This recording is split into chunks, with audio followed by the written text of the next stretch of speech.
The xenobotany lab aboard the Endeavour hummed with the steady rhythm of hydroponic pumps and atmospheric regulators.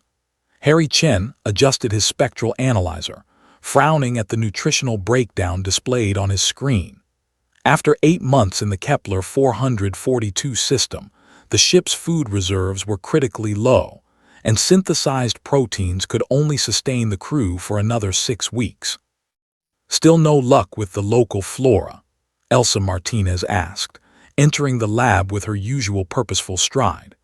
As the mission's chief xenobiologist, she'd been working 18-hour days trying to identify edible alternatives from the samples they'd collected on the 4th planet. "Everything's either toxic or nutritionally void," Harry replied, running a hand through his disheveled hair. "The native plants here evolved with completely different biochemistry. Their proteins don't even fold the same way ours do." Elsa moved to her own workstation, where a peculiar specimen sat under quarantine glass. The plant resembled a terrestrial palm in structure, but its trunk was composed of translucent crystalline fibers that caught and refracted the lab's light. Suspended from its crown were 3 spherical fruits, each roughly the size of a grapefruit, with surfaces that shimmered between deep purple and iridescent green. "What about specimen K47729? She asked.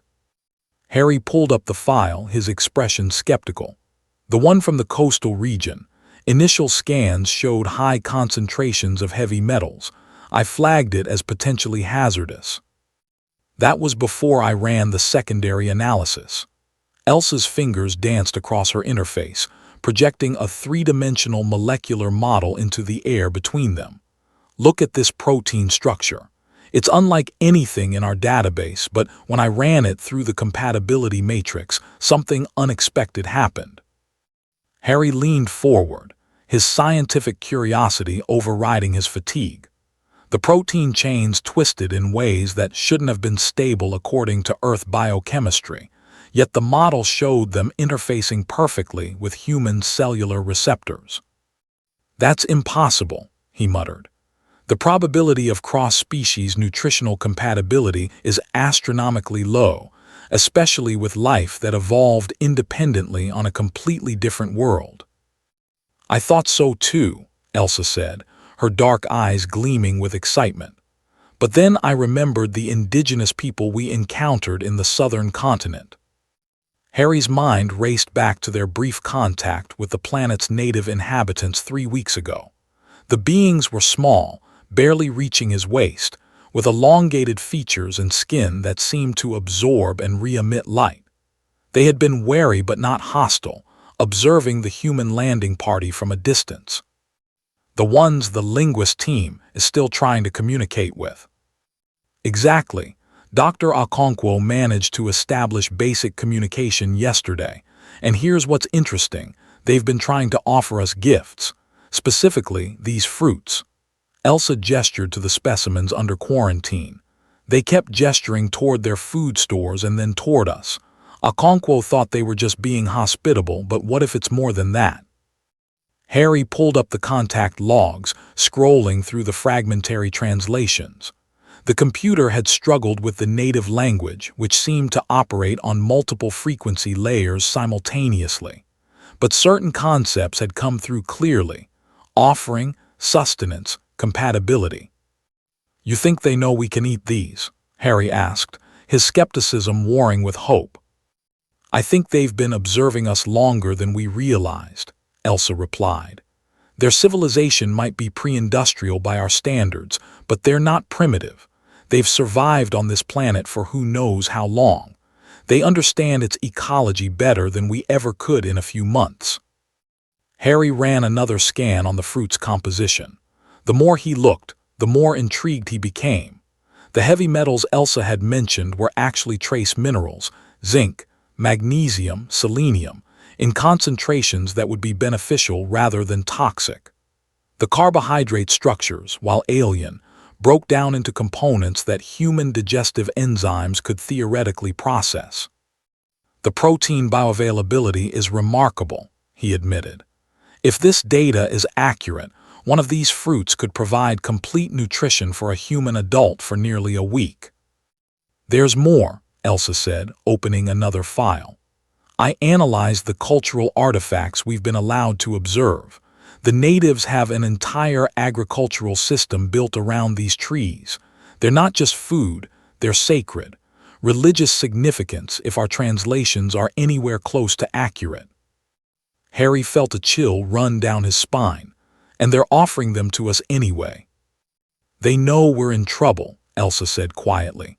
They may not understand our technology, but they recognize desperation when they see it. Dr. Okonkwo said their leader, the term translates roughly to small one who sees far, has been particularly insistent. The implication hung in the air between them. The natives weren't just being generous. They were trying to save human lives with their most precious resource. We need to run human trials, Harry said, his voice steady despite the gravity of what he was proposing. Standard protocol would take months, but... We don't have months, Elsa finished. I know, I've already volunteered myself as the first test subject.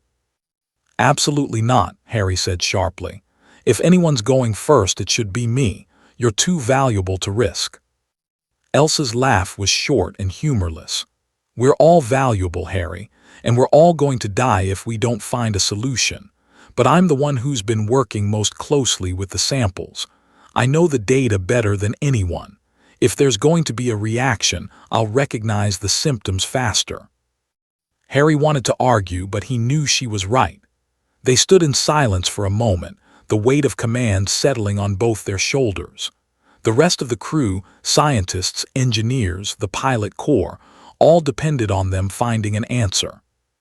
The translation algorithm finally parsed something yesterday, Elsa said, pulling up an audio file. It's the native leader speaking directly to Okonkwo. I think you should hear it. The recording played, the alien voice a strange harmony of overlapping tones. The computer's translation appeared as text, halting and uncertain. Skywalker's hunger we see. We know hunger that tends all. Our mothers of trees give life. Forget the sweets. Eat my coconuts. We are small, but we see you are like us, dreamers who reach beyond knowing. Let us give what we can give. Harry felt something catch in his throat. The message was clear despite the translation's awkwardness.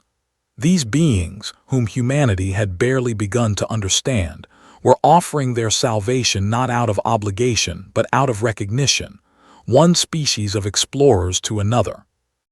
Run the final compatibility checks, he said. I'll prep the medical bay for observation. We do this right with full monitoring and documentation. If this works, we owe it to them to understand exactly why. Elsa nodded, already moving to prepare the specimen. And if it works, we need to find a way to thank them properly, to show them that their gift didn't just feed us, it taught us something about what it means to be human. What's that? Harry asked. That sometimes the most advanced thing we can do is accept help with grace. 6 hours later, Elsa sat in the observation chamber, the fruit's translucent flesh dissolving on her tongue with a taste that defied description. Something between mango and starlight, if starlight could have flavor. Harry monitored her vital signs from outside, watching as her body accepted the alien nutrition without resistance, cellular markers showing absorption rates that exceeded their most optimistic projections.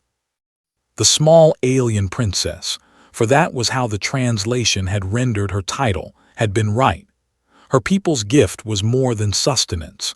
It was a bridge between worlds, proof that life, however different, could still recognize and nurture other life.